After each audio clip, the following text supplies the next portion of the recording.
This is Al Fritsch at earthhealing.info. We are visiting Blue Licks State Park, which is 40 miles on the main street of Kentucky, which is Route 68, going from northeast to southwest part of the state. And this is where the last battle of the Revolutionary War took place, and that's what it's more known for.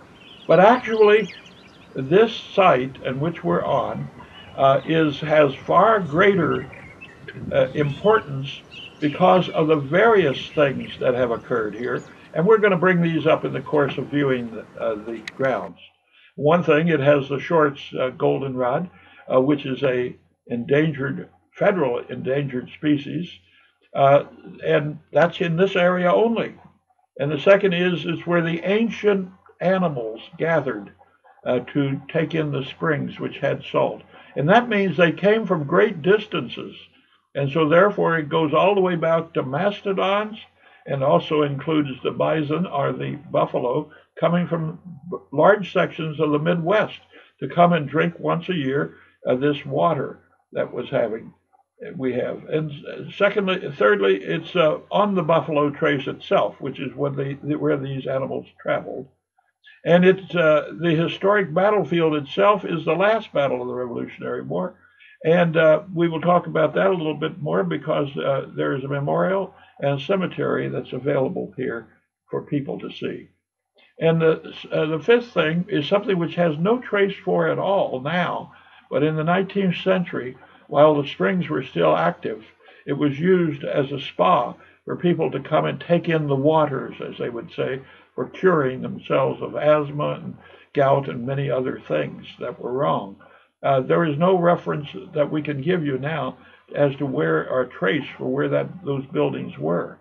And the sixth thing in the last is that it is a very important place to bring the children because there's a museum here who tells the whole story and also is a place where you can camp and you can have a lot of entertainment and there's grounds around in which you can travel. These are what we're going to look at in more detail now. We are looking up the original Buffalo Trace, where thousands of buffaloes came all the way from the Midwest to come and lick and get their salt. And so this area was completely covered with buffalo at one point. Thousands, they said. And before that was the mastodons, and that's why they are finding bones in this area. Very interesting area. But they were all coming here to get their salt.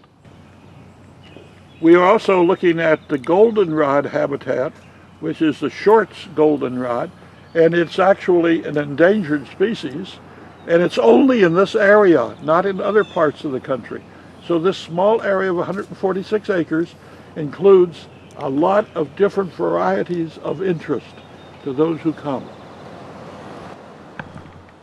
As Reverend James Smith wrote in his diary of 1795, as you approach the Licks at a distance of 4 or 5 miles from it, you begin to perceive the change. The earth seems to be worn away. The roots of the trees lie naked and bare. The rocks forsaken of earth that once covered them lie naked on the neighboring hills and roads of an amazing size. In all directions unite at the Licks as their common center. Here immense herds of buffalo used formerly to meet and with their fighting, scraping, etc., have worn away the ground to what is at present. This was the last battle of the Revolutionary War. Right after that of the surrender of Cornwallis, there was a period of time, that was 1781, and in 1783 was a peace treaty, but in 1782 is when this battle was fought, and that's what makes it the last battle. About 160 Americans who were settlers following and attacking a company of loyalists along with Native Americans who were their allies, and the Americans were not really successful. And the next day, their final group of people came, larger numbers, had to take and bury the dead, the Americans were ambushed, you might say, as they came up out of the valley. Daniel Boone actually lost his son at this time, Isaac, at the battle. Daniel Boone was leading one of the wings of the operation that was going on, and his was successful, but the other two were not, and that's what made the battle lopsided, and you'd have to regard it more or less as a loss for the Americans. We have taken a look at the Blue Licks State Park, 146 acres, and the area around it, which is very concentrated with ideas that are in history, military, commercial, entertaining. All of these come together in one spot. That's why it's a good place to bring the children on, as I said, the main street of Kentucky, which is Route 68. Bring your family and spend a few days or even one day there. It's a good place to learn about a lot of different things. We'll see you. This is Al Fritch at earthhealing.info. Come and visit us sometime.